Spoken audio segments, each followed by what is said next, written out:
Hello বন্ধুরা, সবাই কেমন আছো? তো চলে আসলাম রান্নাঘরে। আমাদের আর কাজ কি, রান্না ছাড়া কোনো কাজ নাই। তো আজকে আমি শেয়ার করতেছি বাঁধাকপির পাকোড়া। তো কিভাবে পাকোড়াটা করলে বেশি বেশি টেস্টি হয়। এখানে আমি বাঁধাকপি কুচি কুচি করে কেটে নিয়েছি, কিছুটা পেঁয়াজ দিয়েছি আর দিয়েছি কাঁচামরিচ। তো এখন বাদবাকি উপকরণগুলো দিতে হবে।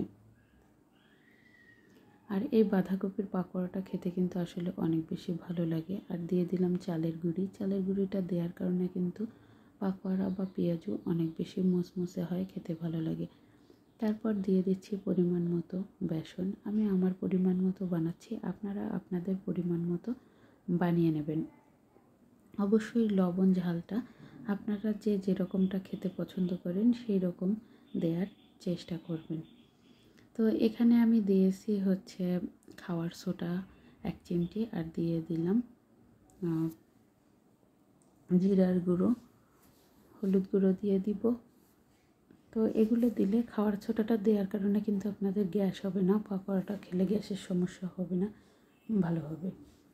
তো লবণ, হলুদ, জিরার গুঁড়ো সবগুলো দিয়ে আমি এখন ভালোভাবে মেখে নেব। তো আমি বেশিরভাগ পাকোড়াটাই বানিয়ে থাকি, পেঁয়াজও কম বানাই, কারণ আমার হাজব্যান্ড এটাই পছন্দ করে। তো এটা কিন্তু স্বাদটা খুব টেস্টি হয়, আর ইফতারের সাথে কিন্তু একদম জমে যায়। তো দেখেন আমি ভালোভাবে মেখে নিচ্ছি। তো মেখে একটুখানি রেখে দিতে হবে, তারপর ইফতারির আগে আগে আমি ভেজে নিব। রান্না করতে আসলে রান্নাঘর অপরিষ্কার, নোংরা হয়ে যায়, তারপর আবার পরিষ্কার করতে হয়, এটাই নিয়ম।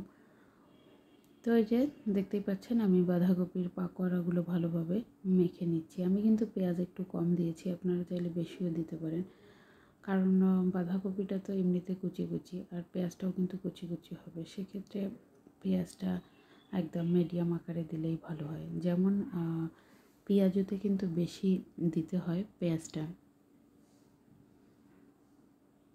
তো এগুলো ভালোভাবে মেখে আমি রেখে দিব। তো যে যেখান থেকে এই ভিডিওটি দেখতেছেন অবশ্যই লাইক দিয়ে আমার পাশে থেকে যাবেন, আর আমিও আপনাদের পাশেও সাথেই আছি ইনশাল্লাহ।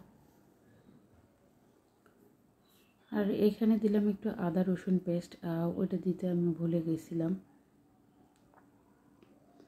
একটু পরেই দিলাম, সমস্যা নাই, আগে দিলেও হবে। তো এই যে এখন এভাবে এই যে হয়ে যাবে, কিছুক্ষণ রাখলে একদম হয়ে যাবে, তারপর আমি ভেজে নিব। আর ভাজার সময় অবশ্যই লক্ষ্য করবেন আপনার বেসনের পরিমাণটা যদি কম হয়, তাহলে ভাজার সময় যদি মনে করেন যে আঠালো হচ্ছে না বা জমে যাচ্ছে না, বল হচ্ছে না, তাহলে আরেকটু বেসন দিয়ে দেবেন। তো আমি এটা মেখে রেখে দেবো কিছুক্ষণের জন্য, তারপর ফিরে আসতেছি বন্ধুরা।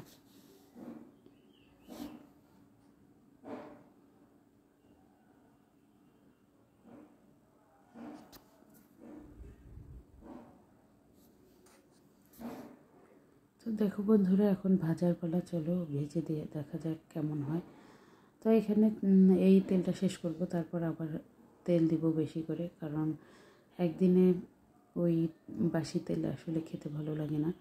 তো তারপর দেখো আমার কয়েকটা ভাজা হয়ে গেছে, দেখিয়ে দিলাম। তো বন্ধুরা, কেমন হয়েছে রেসিপিটা অবশ্যই জানাবে। আর এই যে ফাইনালি আমার ইফতারের লুক। তো আজকের ইফতারিটা সম্পূর্ণ হলো, আলহামদুলিল্লাহ। সবাই ভালো থাকবেন, সুস্থ থাকবেন, আমার জন্য দোয়া করবেন, আর আপনাদের জন্য অনেক অনেক দোয়া আর ভালোবাসা রইল। আল্লাহ হাফেজ।